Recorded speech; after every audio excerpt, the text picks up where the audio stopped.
Hello students, hope you all are fine and doing good. So students, today we are going to start our new chapter, that is the human eye and the colorful world. Now let's start. So first of all, scattering of light.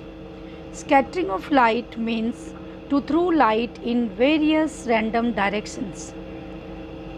Light is scattered when it falls on various type of suspended particles in its path. Means scattering of light हम कह सकते हैं कि क्या है, light का spread out होना किसी अपने पाथ में वेरियस डायरेक्शन में, ये जो फिनोमिना है उसे हम कह सकते हैं scattering of light. Moving to the next page. Now we will see what is Tyndall effect. The scattering of light by particles in its path is called Tyndall effect. Means Tyndall effect क्या होता है, किसी भी light का scattering होना, उसके path में light का जो स्कैटरिंग का जो स्कैटरिंग होने का जो फिनोमिना है उसे ही हम क्या कहते हैं, Tyndall effect. When a beam of sunlight enters a dusty room through window then it is path becomes visible to us. कभी आप लोगों ने ये चीज़ देखा होगा कि कोई विंडो है, डार्क रूम है, उसमें कोई विंडो है, उसमें से क्या हो रही है, लाइट रूम में एंटर कर रही है, किसी एक छोटे से होल से, छोटे से पार्ट से लाइट जब एंटर करती है तो आपने कभी नोटिस किया होगा किस तरीके से वो हमें विजिबल होती हैं. तो वो आपने देखा होगा कि उसके पाथ में जो भी, उसके सामने जो भी लाइट के सामने जो भी डस्ट पार्टिकल होते हैं वो क्या होते हैं, मूव करते हुए आपको दिखाई देते हैं, मतलब वो लाइट को स्कैटर्ड करते हैं. This is because the tiny dust particles present in the air of room scattered the beam of light all around the room. वो रूम में जो भी डस्ट पार्टिकल होते हैं उसको वो क्या करते हैं, स्कैटर्ड करते हैं. लाइट के जो बीम ऑफ लाइट आती हैं उसके सामने आते हैं, जिससे वो स्कैटर्ड करती हैं लाइट के, और लाइट को डिफरेंट डायरेक्शन में फिर स्प्रेड करने का काम करते हैं, जिससे कि हमें वो बीम ऑफ लाइट दिखाई देती हैं. And when this scattering light enters our eyes we can see the beam of light. और इसी स्कैटरिंग की वजह से हमें क्या होता है, लाइट का वो पाथ दिखाई देता है. Tyndall effect can also be observed when sunlight passes through the canopy of a dense forest. हम टिंडल इफेक्ट को आपने कभी नोटिस किया होगा, हम तब भी इसे क्या कर सकते हैं, ऑब्जर्व कर सकते हैं यदि कोई डेंस फॉरेस्ट है, वहाँ पे सन से आने वाली जो लाइट है यदि पड़ रही हैं तो एक उसका पाथ हमें क्लियर दिखाई देता है. वो भी क्या, ये भी किस लिए होता है, कैनोपी जो फॉरेस्ट होता है वहाँ पे टिंडल इफेक्ट हमें देखने को मिलता है.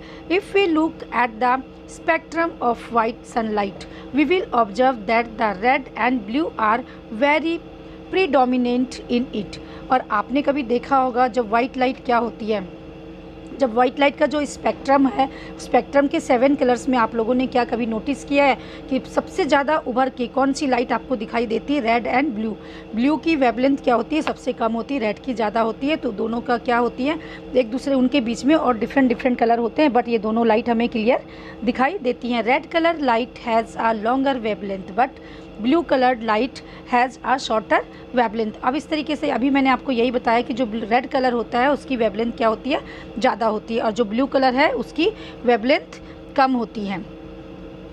Point about Tyndall effect discovered that when white light consisting of 7 colours is passed through a clear liquid having small suspended particles in it, then the blue color of white light having shorter wavelength is scattered much more than the red colored having longer wavelength. अब यहाँ पे एक और हम देखते हैं इसके बारे में, जो टिंडल इफेक्ट्स के बारे में बताया जा रहा है कि जो इसमें जो वाइट लाइट और जो ब्लू लाइट और जो रेड लाइट होती है, रेड कलर जो होते हैं, दोनों की वेवलेंथ के बारे में डिस्कस किया गया है कि जो ब्लू लाइट होती है उसकी जो वेवलेंथ होती है वो कम होती है, इसलिए क्या होती है, जल्दी स्कैटर्ड हो जाती हैं. और किसमें से जो क्लीन एक सॉल्यूशन होता है, clean liquid having small suspended particle से जो ये लाइट होती हैं, इस यहाँ पे टिंडल इफेक्ट शो करता है, देखने को मिलता है, जिसमें क्या होता है, blue colour of white light having shorter wave. हमें पता है कि ब्लू लाइट की क्या होती है, वेवलेंथ शॉर्टर होती है, इसलिए क्या होती है, वो स्कैटर्ड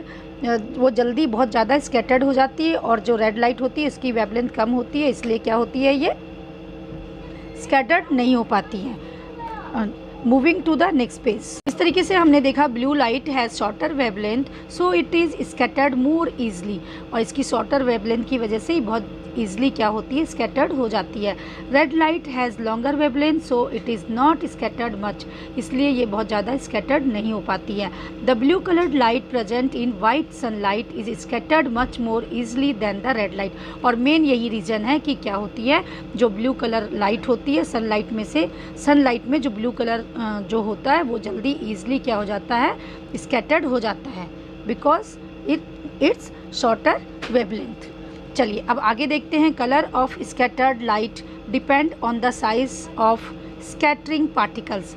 अब बेसिकली क्या है, हम देखेंगे कि जो कलर हैं इसके, जो डिफरेंट वाइट लाइट में जो डिफरेंट कलर्स होते हैं, किस तरीके से कोई लाइट जल्दी स्कैटर्ड हो जाती है, कोई नहीं होती है। तो बेसिकली हम देखेंगे तो ये इसके साइज़ पे डिपेंड करता है। किसके साइज़ पे, वो light depend on the size of scattering particles, वो स्कैटरिंग पार्टिकल्स के साइज पे डिपेंड करता है। तो देखते हैं किस तरीके से करती है ये। The earth atmosphere is a heterogeneous, हमें पता है कि जो अर्थ का एटमॉस्फेयर है ये हेट्रोजीनियस मिक्सचर है ऑफ मिक्सचर माइन्यूट पार्टिकल्स से ये बना होता है एटमॉस्फेयर अर्थ का। This particles include suspended particles of dust, आपको पता है, हम सभी को पता है कि इनमें सब क्या क्या इंक्लूड होते हैं। Suspended particles of dust, tiny water droplets and molecules of air. Moving to the next page, these are the sub points. First, dust particles and water droplets suspended in the atmosphere are much larger than the wavelength range of visible light. Means जो dust particles हैं और जो water droplets हैं जो हमारे atmosphere में हैं, इनका साइज़ लार्ज होने की वजह से जो इनकी वेवलेंथ होती है, किस तरीके से वो लाइट विजिबल होती हैं। वेवलेंथ रेंज क्या होती है इसमें आगे हम देखेंगे। When white light coming from the sun hits these large particles it gets reflected और स्कैटर्ड इन डिफरेंट डायरेक्शन। जब सनलाइट से जो वाइट लाइट आती है, ये जब किसी पार्टिकल्स पे पड़ती हैं तो क्या होती है, ये रिफ्लेक्ट हो जाती है या वो स्कैटर्ड हो जाती है डिफरेंट डायरेक्शन में। The different colours of white light are reflected by the dust and water particles in the same way. दोनों, चाहे वो डस्ट पार्टिकल हो चाहे वो वाटर पार्टिकल हो, दोनों में से ही वो सेम तरीके से सेम वे से रिफ्लेक्ट होती है। Due to this the scattering light appears white, और जब वो उनमें से स्कैटर्ड होती है, उनमें से निकलती हैं जाती हैं, तो सब दोनों में से, चाहे वो वाटर ड्रॉपलेट्स हो चाहे डस्ट पार्टिकल हो, वो लाइट कैसे अपीयर होती है, हमें स्कैटरिंग लाइट अपीयर वाइट, वो हमें वाइट लाइट दिखाई देती है। दस when white sunlight falls on large particles, मतलब जब क्या होती है, वाइट सनलाइट किसी लार्ज पार्टिकल्स में स्ट्राइक करती हैं या उसमें से होके उसमें गिरती हैं, तो क्या होता है, dust particle and water droplets present in the atmosphere. हमें पता है जो डस्ट पार्टिकल है, वाटर ड्रॉपलेट्स है, ये कहाँ है, हमारे एटमॉस्फेयर में प्रेजेंट है। It is scattered as such so the scattering light also appear white, और इससे पास होने के बाद जो ये लाइट है, क्योंकि ये इनका साइज़ क्या होता है, लार्ज होता है, लार्ज साइज़ होने की वजह से क्या होते हैं, ये लाइट हमें कैसे दिखाई देती है, वाइट, क्योंकि हमें पता है कि जो स्कैटरिंग होती है वो इन्वर्सली प्रोपोर्शनल होती है 1/, वेवलेंथ, मतलब जितनी वेवलेंथ ज़्यादा होती उतनी कम वो स्कैटरिंग होगी। तो साइज़ के पार्टिकल, यहाँ पे भी एक प्रूफ होता है कि जो लाइट है उसका स्कैटर्ड होना पार्टिकल्स के साइज़ पे डिपेंड करता है। यहाँ पे हमने देखा कि हमारे एटमॉस्फेयर पे जो ये पार्टिकल का साइज़ है वो लार्ज है, इसलिए हमें जब उन पार्टिकल्स पे वो सनलाइट पड़ती है तो क्या होती हैं, वो लार्ज होने की वजह से उनकी वेवलेंथ, जो लाइट्स होती है उनकी वेवलेंथ ज़्यादा होने की वजह से वो सारी स्कैटर्ड हो जाती है और हमें कैसी लाइट दिखाई देती है, वाइट लाइट दिखाई देती है। एंड द सेकेंड सब point is the air molecules present in the atmosphere are smaller than the wavelength range of visible light। अब इसमें हम देखते हैं जब स्मॉल पार्टिकल्स होते हैं हमारे एटमॉस्फेयर में तो उसमें क्या डिपेंड करता है, लाइट का जो वेवलेंथ होता है उसको देखेंगे आगे। When light coming from the sun hits these very small air molecules, it behave differently.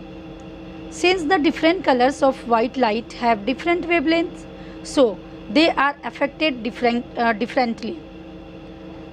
The lower wavelength light are scattered much more by the air molecules, but the higher wavelength lights are scattered much less. When white sunlight falls on the extremely small particles like air molecules present in the atmosphere, it is not scattered as white light. The molecules of air scattered mainly the lower wavelength of light which have blue shades. अब क्या होता है, second में क्या बता रहा है, second जो सब पॉइंट है, पहले तो हमने लार्ज देखे, जो हमारे एटमॉस्फेयर में जो लार्ज पार्टिकल्स हैं उनके बारे में देखा कि वो किस तरीके से सारी लाइट्स को स्कैटर्ड कर देती है और सन से आने वाली जो लाइट है हमें वाइट ही दिखाई देती है। बट जो सेकेंड रीज़न है इसमें बता रहा है जब बहुत स्मॉल पार्टिकल्स होते हैं, है ना, जब हमारे एटमॉस्फेयर में, जैसे एग्जांपल यहाँ पे देखा, सन से आने वाली जो लाइट होती है वो जो एयर के स्मॉल पार्टिकल्स में जब स्ट्राइक करती है तो दैट टाइम क्या होता है, वो ब्लू लाइट को स्कैटर्ड कर देती है, क्योंकि हमें पता है ब्लू की वेवलेंथ क्या होती है, कम होती है, तो वो ईजिली क्या होती है, स्कैटर्ड हो जाती है।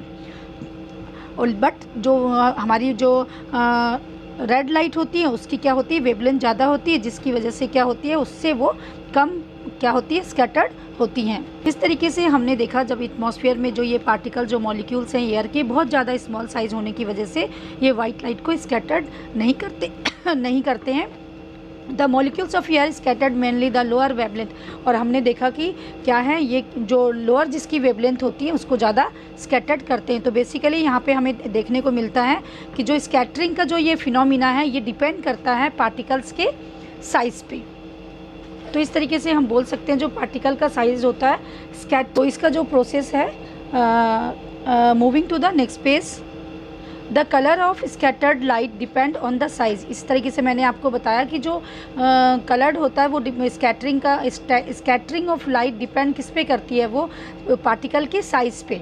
Scattering particles in the atmosphere, जो स्कैटरिंग पार्टिकल्स होते हैं एटमॉस्फेयर पे, उसके साइज़ पे डिपेंड करती है। अब नेक्स्ट देखते हैं हम इसमें, the large particles of dust and water droplets present in the atmosphere scattered the light as such due to white is scattered light also appear white.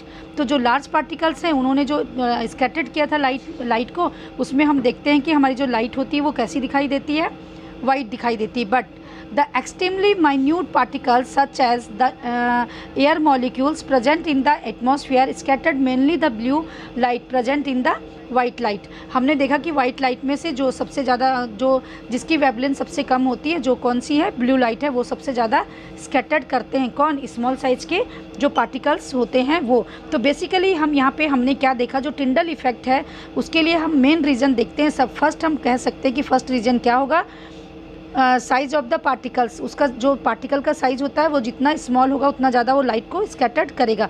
Second हम देखते हैं वेवलेंथ ऑफ द लाइट, जितना ज़्यादा scattered wavelength जितना ज़्यादा होगी वो scattered कम करेगा, और वेवलेंथ कम होगी तो स्कैटर्ड ज़्यादा होगी, और वेवलेंथ ज़्यादा होगी तो स्कैटर्ड कम होगी। तो इस तरीके से होप यू अंडरस्टूड हमारे यहाँ पे ये